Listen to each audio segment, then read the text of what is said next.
En 1990, un niño de 8 años desapareció en la selva amazónica brasileña y nunca fue encontrado. Su familia lo buscó durante décadas. Pero en 2024, una prueba de ADN reveló algo imposible. Miguel Santos estaba vivo. Había sido criado por una tribu indígena y durante 34 años había vivido a solo 50 kilómetros de su hogar original sin saber quién era realmente. Cuando finalmente conoció el mundo moderno, su reacción cambió todo lo que creíamos saber sobre la supervivencia humana.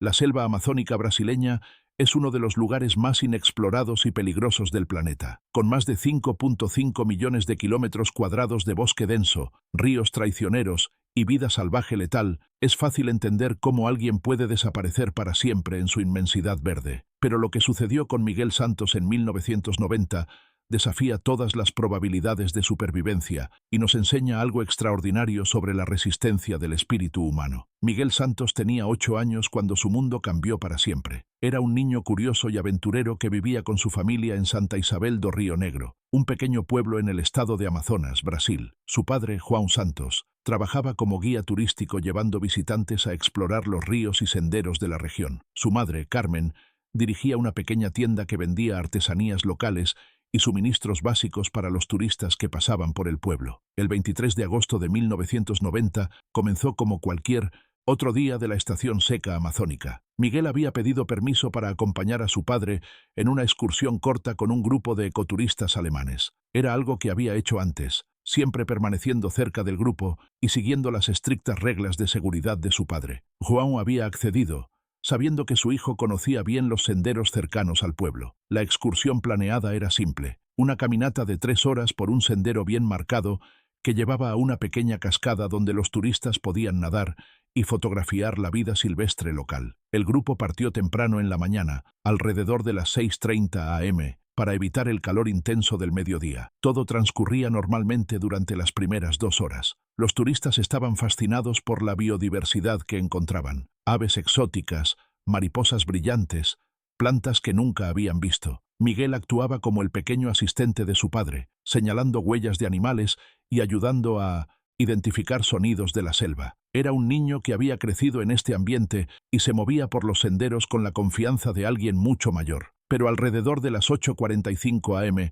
cuando el grupo se detuvo para descansar y tomar agua cerca de un arroyo, Miguel pidió permiso para ir al baño. Su padre le dijo que no se alejara más de 20 metros del sendero y que regresara en 5 minutos. Miguel asintió y desapareció entre los arbustos. 5 minutos se convirtieron en 10. 10 se convirtieron en 20. Cuando João comenzó a llamar el nombre de su hijo, solo escuchó el eco de su propia voz, devuelto por la densa vegetación. Los turistas alemanes, inicialmente tranquilos, comenzaron a mostrar signos de preocupación cuando se dieron cuenta de que algo estaba mal. João inmediatamente organizó una búsqueda improvisada. Dividió al grupo en parejas, asignándoles secciones específicas del área circundante. Él mismo se adentró más profundamente en la selva, siguiendo cualquier sonido que pudiera indicar la presencia de su hijo. Gritó hasta quedarse sin voz. Siguió senderos de animales que se desviaban del camino principal. Revisó cada árbol grande donde Miguel pudiera haberse refugiado. Después de 2 horas de búsqueda desesperada, João tomó la decisión más difícil de su vida: regresar al pueblo para organizar un equipo de rescate profesional. Sabía que cada minuto que pasaba reducía las posibilidades de encontrar a Miguel con vida, pero también sabía que él solo no era suficiente para cubrir el territorio que necesitaba ser explorado. La noticia de la desaparición de Miguel se extendió por Santa Isabel do Rio Negro como un incendio. En un pueblo de apenas 2.000 habitantes,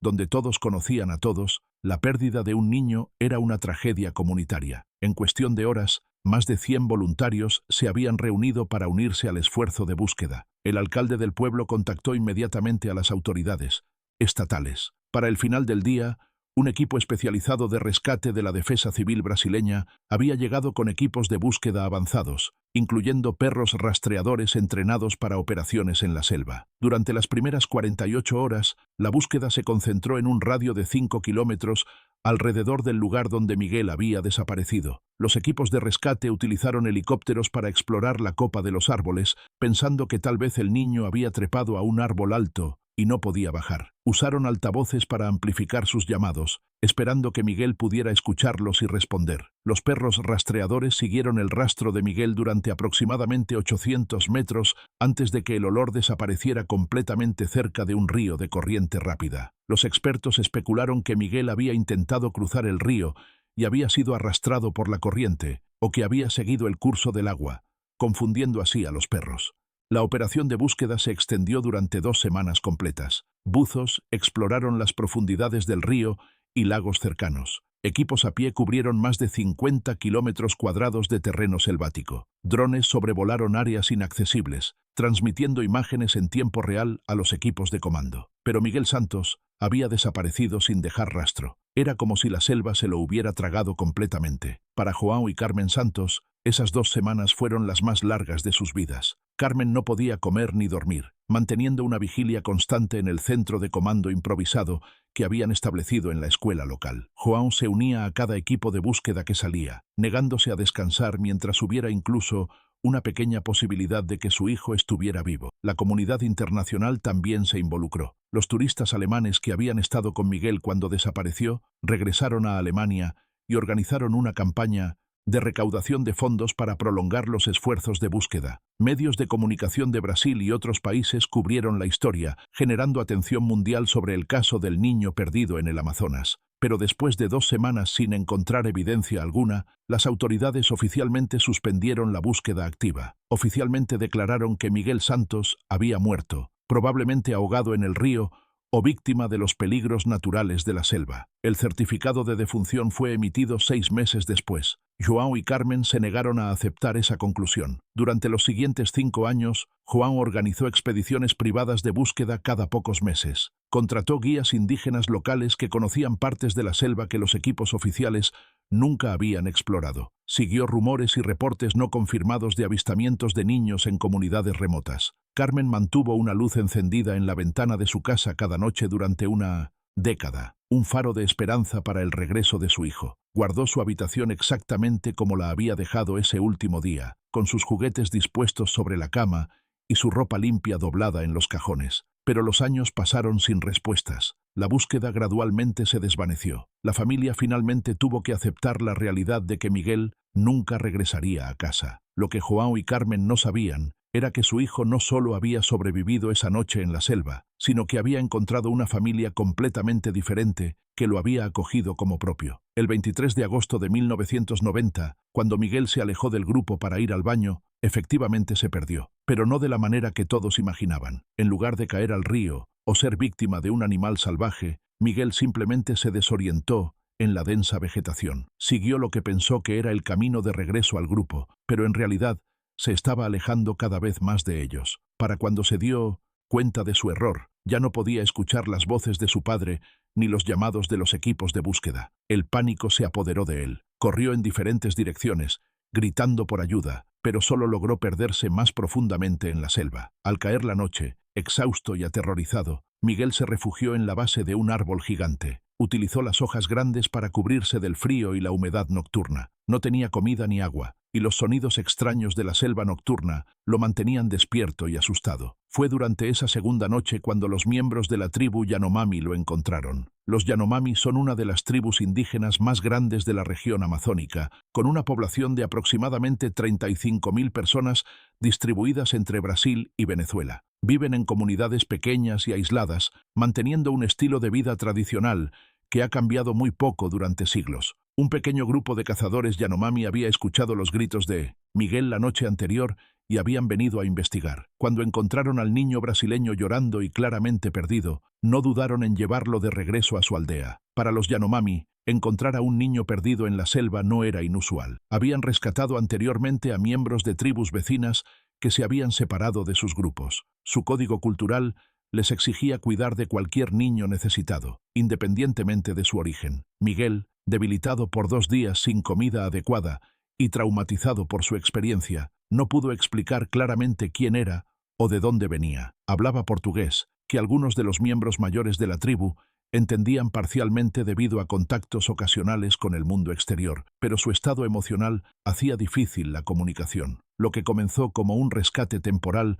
gradualmente se convirtió en una adopción permanente. Los Yanomami nombraron al niño Makawa, que en su idioma significa encontrado por los espíritus de la selva. Fue asignado a una familia que había perdido recientemente a su propio hijo de edad similar debido a una enfermedad. Miguel, ahora Makawa, se adaptó a su nueva vida con la plasticidad que solo poseen los niños. Los primeros meses fueron difíciles mientras aprendía el idioma, las costumbres y las habilidades necesarias para sobrevivir en la comunidad Yanomami. Pero los miembros de la tribu fueron pacientes y amorosos, tratándolo como uno de los suyos desde el primer día. Gradualmente, los recuerdos de su vida anterior comenzaron a desvanecerse. A los 8 años, Miguel tenía suficiente memoria de su familia y su pueblo natal, pero sin refuerzo constante, esos recuerdos se volvieron menos claros con el tiempo. Para cuando cumplió 10 años, Santa Isabel do Río Negro se sentía más como un sueño distante que como un recuerdo real. Los Yanomami no tenían manera de contactar al mundo exterior para informar sobre el niño que habían encontrado. Su aldea estaba ubicada en una región remota del Amazonas, accesible solo por ríos y senderos que los forasteros raramente navegaban. Además, históricamente habían tenido contacto limitado y a menudo negativo con el gobierno brasileño y los colonos, por lo que no tenían motivación para buscar activamente a las autoridades externas. Durante los siguientes 34 años, Miguel vivió como un miembro completamente integrado de la comunidad Yanomami. Aprendió a cazar con arco y flecha, a construir refugios tradicionales, a identificar plantas medicinales y comestibles, y a navegar por la selva con una habilidad que rivalizaba con la de los cazadores más experimentados. Se casó con una mujer Yanomami llamada Yawa cuando tenía 24 años y tuvo 3 hijos con ella. Se convirtió en un respetado miembro de la comunidad, conocido por su habilidad excepcional para rastrear animales y por su naturaleza gentil con los niños de la aldea. Makawa había encontrado la felicidad y el propósito en su vida Yanomami, pero el destino tenía otros planes. En marzo de 2024, un equipo de investigadores de la Universidad de São Paulo llegó a la región para realizar un estudio sobre la biodiversidad amazónica y el impacto del cambio climático en las comunidades indígenas. Como parte de su investigación, estaban documentando la diversidad genética de las poblaciones indígenas locales. El equipo, dirigido por la doctora Ana Carolina Ribeiro, había obtenido todos los permisos necesarios de FUNAI, la Fundación Nacional del Indio de Brasil, y había sido invitado por los líderes Yanomami a realizar su investigación en la aldea donde vivía Makawa. Durante el proceso de recolección de muestras de ADN voluntarias, algo en la apariencia de Makawa llamó la atención de la doctora Ribeiro. Aunque había vivido toda su vida adulta como un Yanomami, ciertos rasgos faciales y características físicas sugerían un posible origen mestizo o no indígena. Cuando la doctora Ribeiro expresó su curiosidad de manera respetuosa, los ancianos de la tribu le contaron la historia de cómo habían encontrado a Makawa como un niño perdido más de 3 décadas antes. Le explicaron que había llegado hablando una lengua diferente y que había necesitado tiempo para aprender sus costumbres. Intrigada por la historia, la doctora Ribeiro solicitó permiso para realizar un análisis de ADN más detallado de Makawa. Explicó que podría ayudar a determinar su origen étnico y posiblemente incluso conectarlo con familiares perdidos hace mucho tiempo. Makawa, ahora de 42 años, inicialmente se mostró reacio. Su vida estaba en la aldea Yanomami. Su esposa, sus hijos, su identidad, todo estaba allí. No estaba seguro de querer conocer un pasado que había olvidado hace mucho tiempo, pero su curiosidad eventualmente prevaleció, especialmente cuando la doctora Ribeiro le explicó que el proceso no requeriría que dejara su hogar o cambiara su vida de ninguna manera. Simplemente proporcionaría información sobre de dónde venía originalmente. La muestra de ADN de Makawa fue enviada a un laboratorio en São Paulo, donde fue analizada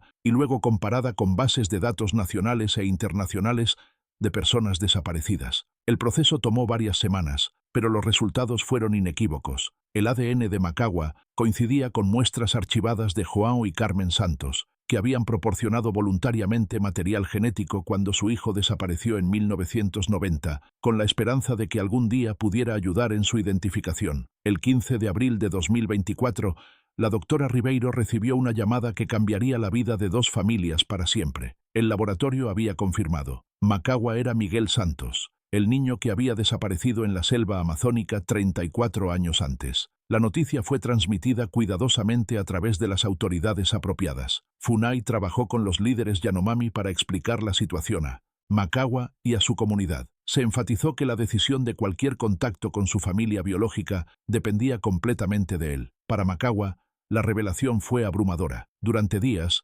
luchó por procesar la información de que tenía una familia biológica que había estado buscándolo durante décadas. Recuerdos fragmentarios de su infancia temprana comenzaron a emerger, como piezas de un rompecabezas que había estado enterrado durante años. Mientras tanto, en Santa Isabel do Río Negro, João Santos, ahora de 71 años, recibió la llamada telefónica por la cual había orado durante más de 3 décadas. Carmen había fallecido en 2019, llevándose a la tumba la esperanza de volver a ver a su hijo, pero João inmediatamente supo que ella había tenido razón al mantener viva la esperanza durante todos esos años. El proceso de reunión fue manejado con extremo cuidado por antropólogos, psicólogos y especialistas en trauma. No era simplemente cuestión de reunir a un padre con su hijo perdido. Era conectar dos mundos completamente diferentes y dos identidades que habían divergido durante más de 3 décadas. Las primeras comunicaciones fueron a través de intermediarios. Macagua envió un mensaje grabado en video a João,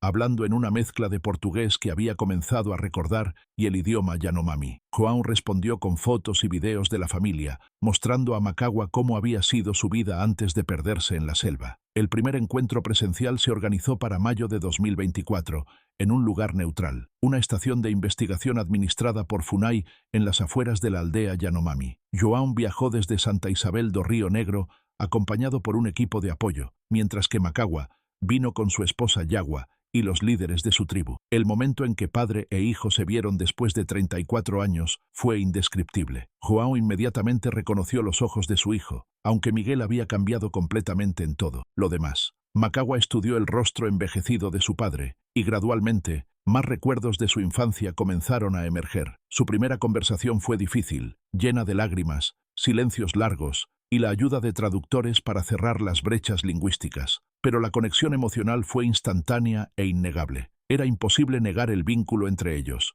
Durante los días siguientes, Macagua visitó Santa Isabel do Río Negro por primera vez en 34 años. La experiencia fue como viajar a un planeta diferente. El pueblo había crecido y se había modernizado considerablemente desde 1990. Había electricidad, internet, teléfonos celulares y vehículos que Miguel nunca había visto como niño. Su reacción al mundo moderno fue una mezcla de fascinación y abrumamiento. Las luces eléctricas lo dejaron hipnotizado. El sonido de los motores de los automóviles lo hizo saltar. Los teléfonos celulares le parecían dispositivos mágicos, pero lo que más lo impactó fue ver fotografías y videos de su madre Carmen, especialmente grabaciones que ella había hecho rogando por su regreso seguro. João le mostró la habitación que habían mantenido intacta durante una década después de su desaparición. Los juguetes de Miguel, ahora cubiertos de polvo, todavía estaban dispuestos sobre la cama. Su ropa de niño, ahora pequeña y obsoleta, seguía doblada en los cajones. La experiencia fue profundamente emotiva, pero también confusa para Macagua. Aunque podía entender intelectualmente que esta había sido su vida, emocionalmente se sentía como un visitante observando los restos de la vida de otra persona. Después de una semana en Santa Isabel do Río Negro, Macagua tomó una decisión que sorprendió a algunos pero que tenía perfecto sentido para él. Decidió regresar a su aldea Yanomami, pero con el compromiso de mantener contacto regular con João y el mundo exterior. Para Macagua, la aldea Yanomami era su verdadero hogar. Su esposa Yagua y sus hijos eran su familia real. Los valores, tradiciones y estilo de vida Yanomami eran los que había elegido y abrazado durante la mayor parte de su vida consciente, pero también reconocía la importancia de honrar sus orígenes y mantener una relación con su padre biológico. João, aunque inicialmente decepcionado de que Miguel no regresara permanentemente, llegó a entender y respetar la decisión de su hijo. Se estableció un plan para visitas regulares. Macagua vendría a Santa Isabel do Río Negro cada pocos meses, y João ocasionalmente visitaría la aldea Yanomami con el permiso y la supervisión apropiada de FUNAI. Más importante aún, se estableció un programa educativo intercultural. Los hijos de Macagua tendrían la oportunidad de aprender sobre su herencia mixta, Yanomami y brasileña. João comenzó a aprender sobre la cultura Yanomami, desarrollando un profundo respeto por la comunidad que había salvado y criado a su hijo. El caso de Miguel Santos, Macagua se convirtió en una historia internacional que captó la atención de medios de comunicación de todo el mundo. representaba algo extraordinario, una historia de supervivencia contra todas las probabilidades, la flexibilidad de la identidad humana y el poder del amor tanto biológico como adoptivo. Pero también planteaba preguntas complejas sobre identidad, pertenencia y lo que realmente significa hogar. Para Miguel, la respuesta no era elegir entre dos mundos, sino encontrar una manera de honrar ambos. Los antropólogos que estudiaron el caso quedaron fascinados por la capacidad de Miguel de adaptarse completamente a la cultura Yanomami, mientras conservaba algunos aspectos fundamentales de su personalidad original. Los psicólogos se maravillaron de su resistencia mental y su capacidad de formar vínculos profundos en múltiples contextos culturales. Para la comunidad Yanomami, la historia confirmó algo que siempre habían sabido, que la familia no está determinada por la sangre, sino por el amor, el cuidado y la elección consciente. Habían criado a Macagua como uno de los suyos, y él había respondido convirtiéndose en un miembro valioso e integral de su sociedad. Para Juan Santos, la historia proporcionó una conclusión que nunca había imaginado posible. Su hijo no solo había sobrevivido, sino que había prosperado. Había encontrado el amor, había tenido hijos propios, y había vivido una vida llena de propósito y conexión con la naturaleza. El reencuentro también trajo sanación para toda la comunidad de Santa Isabel do Río Negro. Durante 34 años, la desaparición de Miguel había sido una herida abierta para el pueblo. Su descubrimiento y la confirmación de que había encontrado una vida feliz proporcionó una sensación de cierre y paz. Hoy, Miguel Santos vive como Macagua en su aldea Yanomami, pero mantiene contacto regular con su padre y la comunidad donde nació. Sus hijos están aprendiendo tanto el idioma Yanomami como el portugués. Está sirviendo como un puente entre dos mundos, ayudando a facilitar el entendimiento y el respeto mutuo entre las culturas indígena y brasileña moderna. Su historia se ha convertido en un símbolo de esperanza para las familias de personas desaparecidas en todo el mundo. Demuestra que incluso después de décadas es posible que los seres queridos perdidos no solo sobrevivan, sino que encuentren la felicidad en formas que nunca hubiéramos imaginado. Para Miguel, su vida es ahora más rica que nunca. Tiene dos familias que lo aman, dos culturas que lo han formado y dos mundos que ha aprendido a navegar con gracia y sabiduría. Su historia nos enseña que la identidad humana es más flexible de lo que creemos, que el amor puede tomar muchas formas y que a veces las tragedias aparentes pueden convertirse en bendiciones inesperadas. La selva amazónica que una vez pareció haberse tragado a Miguel Santos resulta que le había dado la oportunidad de una vida extraordinaria, una vida que honra tanto sus raíces originales como las profundas conexiones que formó en el corazón del bosque tropical más biodiverso del mundo. Su historia continúa desarrollándose, un testimonio viviente del poder de la supervivencia humana, la adaptabilidad y la capacidad infinita del corazón humano para amar y pertenecer en múltiples lugares al mismo tiempo.